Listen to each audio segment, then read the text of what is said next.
Again, maraming salamat at Hindi ka naka-online? ito yung first time, no? Guys, ha, ulitin ko lang. Ilan na tayo? Ikaw, masungit ka, di ba? Sinusumpa ka ng mga empleyado mo. Okay. Ilan taon na tayo? Pero this is the first time na 3 days and 2 nights. Lagi naman, di ba? Ginawa ko to. Kasi deserve nyo lang. Deserve nyo lahat yan.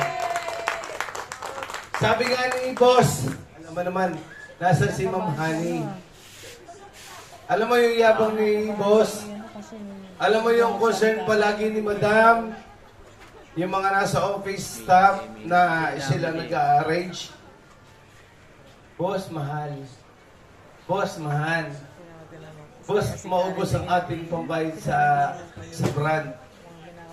Isa lang ang lagi kong sinasabi.